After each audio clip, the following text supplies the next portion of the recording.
मिला था और मेरे पहले संबोधन में मैंने एक चिंता व्यक्त की थी और मैंने कहा था कि जब बेटी शाम को अगर देर से घर आती है तो मां और बाप दोनों उसे नोच लेते हैं। कहां गई थी, क्यों देर से आई, कहां थी, सैकड़ों सवाल पूछते हैं। और मैंने सवाल उठाया था कि बेटियां अगर बाहर से देर से आ जाए तो सैकड़ों सवाल तो पूछ लेते हो, लेकिन क्या कभी बेटा देर रात घर आता है तो कभी उसको भी तो पूछा करो, बेटे कहां गए थे, किसके पास थे, क्या कर रहे थे। महिलाओं के खिलाफ होने वाले अपराधों को रोकने के लिए, एक बेहतर समाज बनाने के लिए ये बहुत जरूरी है। बीते दशक में हमने महिला सुरक्षा को बहुत बड़ी प्राथमिकता दी। उनके खिलाफ होने वाले अपराधों को रोकने के लिए नियम कानूनों को हमने और सख्त बनाया। महिलाओं के खिलाफ गंभीर अपराधों की तेजी से सुनवाई हो, दोषियों को तेजी से सजा हो, इसके लिए फास्ट ट्रैक कोर्ट्स का गठन किया गया। अभी तक ऐसी करीब 800 कोर्ट्स, 800 જેટલી नवी कोर्ट देश भर में स्वीकृत की गई है और इनमें से ज्यादातर ने काम करना शुरू कर दिया। इनमें रैप और पॉस्को से जुड़े करीब 3 लाख केस तेजी से निपटाए गए।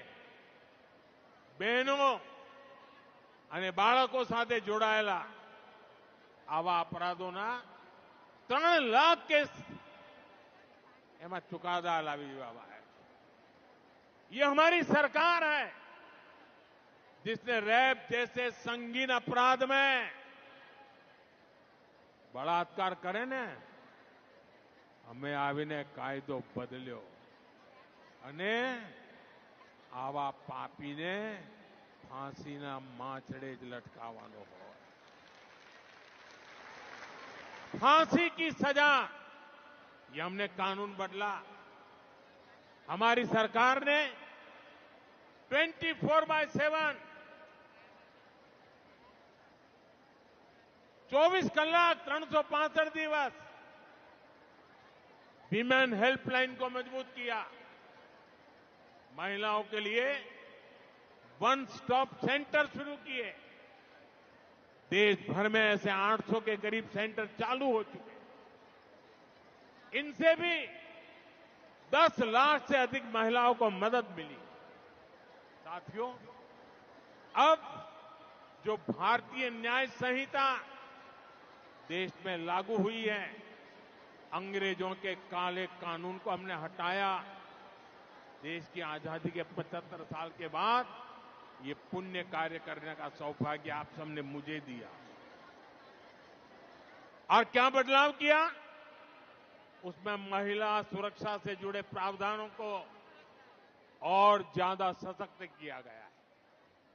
भारतीय न्याय संहिता में महिलाओं और बच्चों के खिलाफ अपराधों पर एक अलग अध्याय जोड़ा गया है।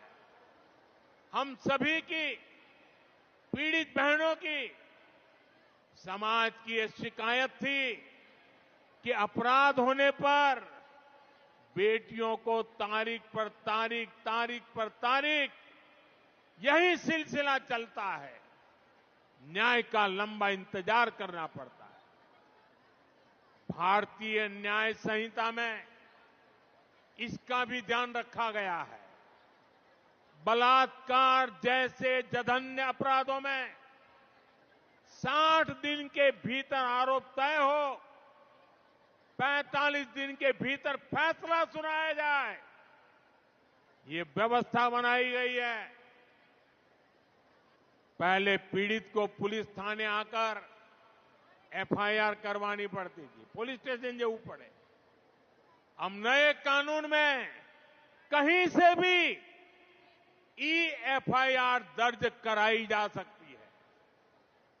इससे पुलिस को भी फौरन कार्रवाई करने में आसानी होती है।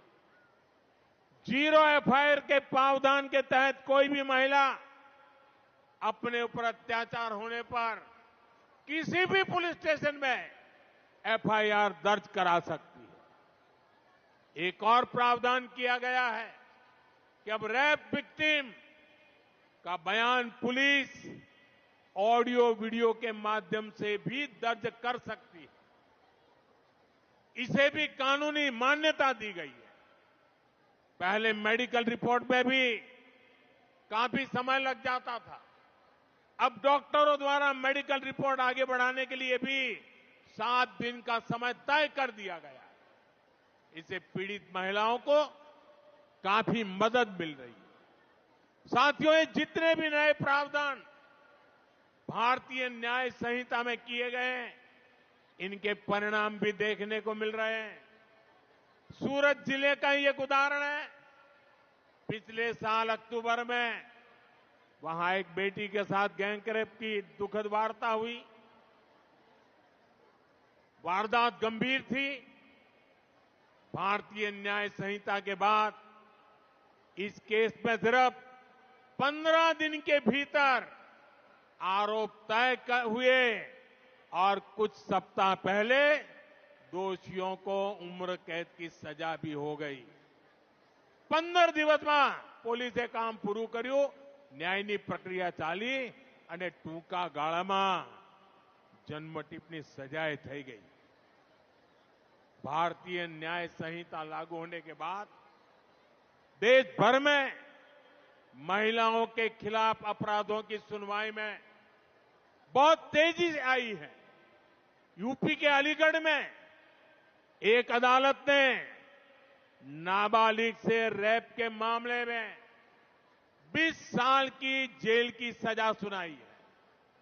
ये यूपी में भारतीय न्याय संहिता के तहत पहली सजा है जिसमें आरोप पत्र दाखिल होने के 30 दिन के भीतर सजा सुनाई गई। कोलकाता की एक अदालत ने 7 महीने की बच्ची से रेप के मामले में दोषी को फांसी की सजा सुनाई है। ये सजा अपराध के 80 दिनों के भीतर सुनाई गई।